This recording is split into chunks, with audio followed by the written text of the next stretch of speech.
I have to admit, I'm actually shocked. Wizards of the Coast has essentially brought the Pro Tour back in a way that's accessible for everyone.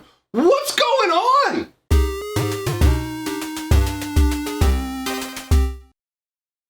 Greetings, owners of fine luxury cardboard rectangles. We are here today to discuss the changes to the Magic Pro structure.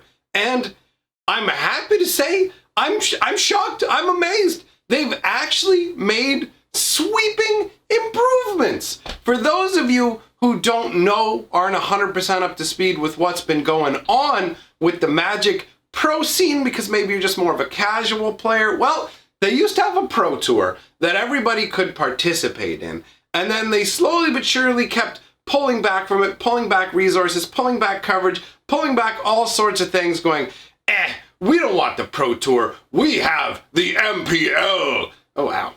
These are the Magic Pro League, right?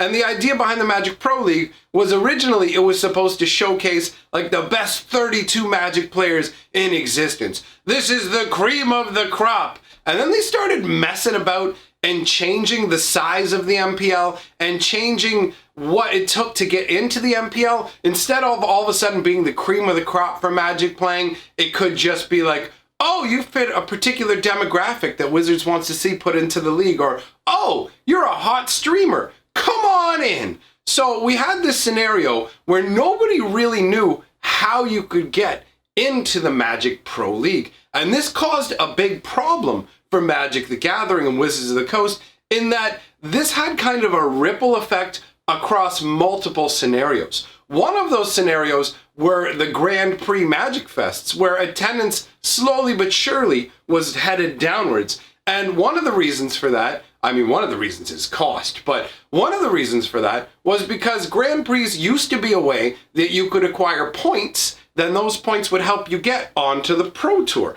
There were multiple vectors that you could use to try and get on the Pro Tour and reach the lofty goal of being the very best, the Pokemaster of Magic. That's actually the official term. Now, anyhow, they used to have the path, and then they closed it off. It started to affect GPs. It also started to affect even Friday Night Magic turnouts at local WPN stores because people started to feel like, well, what's the point in taking competitive Magic seriously if there's literally no way to get to the top? There's just a brick wall that you walk into and hope that somehow Wizards of the Coast Harry Potters you through it going, you've been chosen, my son. You will be one of our chosen pro leaguers. So they went ahead and did sweeping, and I mean sweeping changes to the way they're doing things. They're dropping the MPL down to 24 members. Now it's going to be interesting to see how they get from what they have now to the 24 members. Who are they going to axe? Who are they going to get rid of? They're changing the path to get into the MPL. They're changing the number of people in the MPL. There's a bunch of changes going on. And even what's being offered in terms of finances to the Magic Pro players. So in the MPL up until now, how it worked was they would offer you a contract saying, and these are the numbers as far as I understand it. Remember, I wasn't offered one of these contracts, so I can't say this with absolute certainty. But as far as I understand the numbers, it was a $50,000 a year contract to join the Magic Pro League with an option to sign on to stream for an additional $20,000. Now, it appears, according to the documentation that was released today, Wizards of the Coast put out this huge article today. We tried going through it in a live stream, but in all honesty, it was too dull to sit, too dry to read over all these points. They need to punch that stuff up. My lord, if you're going to make this big a change, you need to come across with some fire, get people hyped, because these changes are genuinely positive. So as far as I understand, they're scrapping the $20,000 streamer component. They're not chasing the streaming as much. I think they had a realization that paper Magic matters more than they were giving it credit for, and streaming on Twitch isn't quite as big a deal. Now, they still have their sights firmly on making Arena the big thing. You can tell from the way that they're wording and doing things that Arena is numero uno, but tabletop has gone from being down here to kind of being up here. And you'll see that in the way that they've constructed it. So the MPL now has a path to victory, like basically a path you can enter the MPL on, and it has a competition league to face off against them. They're starting something called the Rival League. And these are aspiring Magic players who are being primed to move in to the Magic Pro League. Because unlike before, where they had nebulous terms and were like,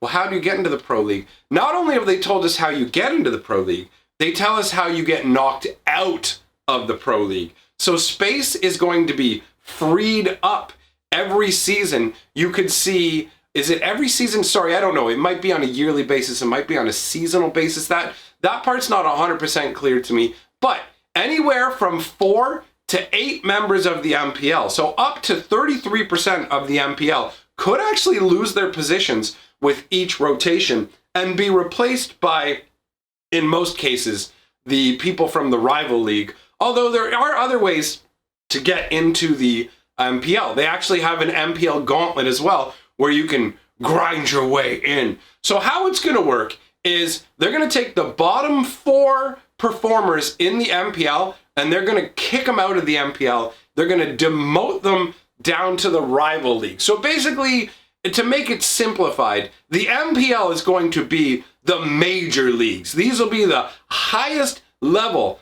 of Magic players, and the Rivals will be like the professional minor leagues. So these are people who are above your average players, but haven't quite hit the highest ascension of being in the MPL, but they'll have a chance to actually earn their way in. That's something that's being emphasized with this change. We are returning to a merit-based system where you will actually earn your way in. Now, admittedly, they do have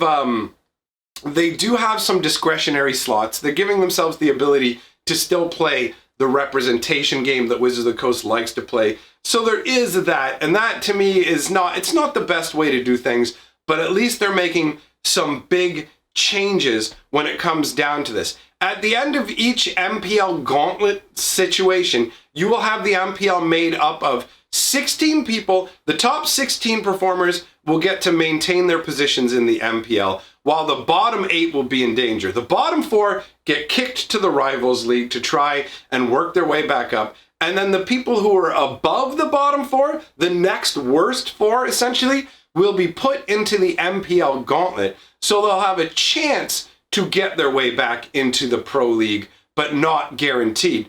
So basically, the Rival League itself will be comprised of people who did not make it from the MPL gauntlet into the MPL. So the people who failed that, the bottom 12 members of the Rival League will be essentially part of the the bottom 12 performers in the MPL gauntlet will be part of this. You'll have the 1st to 12th at-large MTG Arena ranked players who didn't participate in the MPL as a part of it, and the 1st to 12th at-large tabletop ranked players who did not participate in the MPL gauntlet. And that's basically, this is what's going to comprise the Rivals League. So you'll have the 6 discretionary slots, and this is where Wizards of the Coast, instead of actually picking people and just shoving them into the Magic Pro League itself, and forgive me if the details aren't coming across 100% clearly to you, there's a lot of information, so I'm trying to put it into bite-sized nuggets for you there. So they'll have the ability to pick 6 people they want to put into the Rivals League. So they'll be able to give some people a leg up, but those people will still be required to prove themselves. They'll have to actually excel to make it to the Magic Pro League. Now, we know 4 people are getting dropped out of the Magic Pro League each time to be moved over to the Rivals group, to be demoted. Now, who is taking their place? Well, the top 2 players from the Rivals League in Arena and the top 2 players in Tabletop Magic basically will be automatically put up into the MPL. So they're going to allow you to show your merit either through Arena or through physical paper Magic. Now this to me is an excellent way to do things. They're going to do rankings based on both physical and Arena to get the best kind of overall. I don't know exactly how they're going to blend the scores, but either way, this will be a way to figure out who is actually the best, who deserves to be in the MPL. And they're bringing basically a new version of the Pro Tour called the Player Tour, where you can play in different locations. They have the 3 different breakdowns, basically one for like North America, you have a European one, and an Asian one. They each have their own prize pools with a significant amount of cash on the line, anywhere from like $150,000 to $250,000. These sort of huge chunks of change are being put on the line for physical Magic. They are going to be teaming up with Star City Games to have events that feed into these player events. They're going to basically bring this to the Grand Prix as well. WPN locations will have a way to feed into all of this. So they're taking all the different steps that used to be part of the Pro Tour grind, making your way up, and they've brought them back, culminating in a grand entrance into the MPL and getting signed to one of those fat $50,000 contracts. Imagine that, getting signed to 50 grand to play Magic. Well, now you actually can imagine it for yourself. Before, it was a pipe dream of, what do I do? Do I catch a unicorn and be like, please, unicorn, I'll stroke your horn. Let me join the MPL. Well, now you can earn your way in. And I personally think that the changes they're making are massive and a huge step in the right direction. Now, we don't have everything finalized. We don't know exactly what kind of formats are going to be involved with these events. But overall, now we have a clear path to the MPL. If you dominate in paper or arena Magic, you will be able to be invited to sign a contract with the MPL. And that is a huge improvement. So I am glad to see that they are giving paper Magic more respect instead of just thinking they could shunt it off and go, all we'll care about is Twitch and Magic Arena. Well, at the end of the day, that's clearly not going to be the best case scenario.